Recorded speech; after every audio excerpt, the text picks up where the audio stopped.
Hi, my name is Michael, and in this quick video I present a README that I created for a new project of mine in a form that I think that is useful and in a form that I think I would like to see when I work with a new project.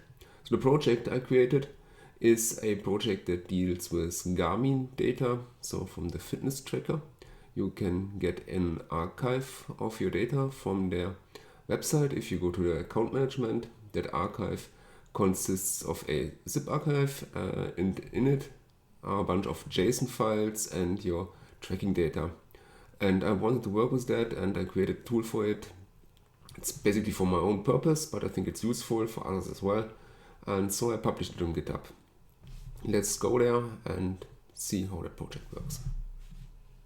About it's on my GitHub, Michael-Simons/Garmin-Bubble, and it basically translates the archive data from Garmin into comma-separated value files. It uses a bunch of Java tools, among them PicoCLI, Apache Commons CSV, and Jackson to parse the JSON data. The README, I think it's very exhaustive. It has installation. It has instructions how to use the pre-built artifacts that I create with JReleaser, and it has instructions to build the tool itself. You need JDK 17 to do this, but that's all you need. You can also create native images, so those are programs that run without Java installed. For them you need to install the GraalVM and a bit of tooling, but if you want to do this, then you probably know how to do that. And then it follows a bit of usage and example data. And the example, I need to pass the argument for the archive data. I unzipped this already to my home directory /temp/Garmin archive, and I'm using my data in it. And then comes a bunch of examples. But while you can copy and paste all that stuff here, GitHub luckily renders that with this small copy icon here, which is nice. And to make this work, I recommend you not to add prompts to it, because if you do, then the copy data is not directly usable in terminal. If you omit the prompt indicator like a $sign or something, then I just can copy that and paste it somewhere. That is incredibly useful. But that is not all. To show you the main thing I'm about to, I need to open this in my IntelliJ. I'm now looking at IntelliJ IDE in presentation modus, and I already opened up the Garmin Bubble project. You see here in the tree view, it consists of an application module and a bundle, which I use to package it up for distribution as a custom Java runtime image. I'm using the module system here. So, but I opened up the README, and that is what this video is about. And it has my blah blah blah, what is this doing the program, and then come the examples.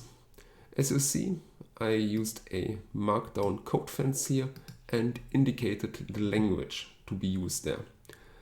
So most of the markup-free writing tools that are out there, such as Markdown, which I'm using here, or ASCII Doctor, have a way to denote code snippets in one way or the other, so that it is code highlighted and everything. And all of them have a way to indicate the language. In this case, it's Bash. I want to make this runnable. And what IntelliJ and probably other editors allow you to do is this. They render those small thingies here, and you just can hit it and execute the instructions. And my recommendation for everyone creating a README is to try this out in this form. I personally find it so frustrating going through a README and stuff don't work. I mean, it always can happen that your system is different than mine and something exotic fails over. But something reasonable, like having a bash shell installed with the standard Unix tools, can be expected. And this example uses a pre-built download release, unzips it, and gets the version. It also goes further. you can also build this yourself. I tell you, you need Java 17 to do this, so there's the requirement. Again, I can just hit this, and it runs Maven, and creates the Java module for this platform specifically, unzips it, and runs it. I can also do this with native image, which is kind of nice. I have GraalVM installed. That will take a bit. I'm not using the quick build here. But yeah, it's kind of interesting to see how far this technology has come. While this is running, I can tell you a bit of what's in there. So there's a JSON parser in it to work with the Garmin files. There's a command line in it to parse stuff out. I'm using a CSV library to create comma-separated value files that I'm going to use in a database for my personal enjoyment later on. Yeah, there's a lot of stuff going on there, and it's reasonably fast to create a binary. Again, it works. So the usage, I try to create usable examples as well. That depends, however, on whether you have a Garmin archive or not. So I have, of course, one, because that was the main idea about it. Let's have a look at it. It's basically a bunch of stuff, right? You can also, the main data is in that connect folder, and that looks terrible. Oops, I don't have tree installed on that machine. There's fitness data and what have you.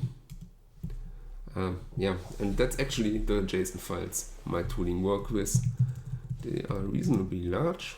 So this one is 11 megabytes, this one is 4.7. And the way my tooling works is I stream this, it's quite fast and not memory intensive. So again, I try to make up working examples. So you see, I run this again. When you follow the instruction, then it will have now the file of activities in here, readable form or processable form. I have also examples how to create a database with it, with SQLite, which is awesome.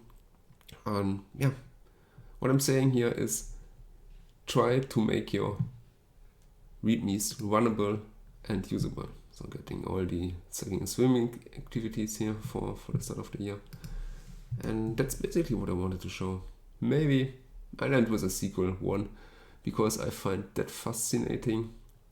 The download I'm not going to show you with my tokens.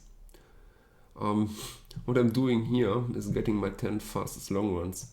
I'm running SQLite 3, which is not part of that project, of course. It's an awesome, independent, great tool.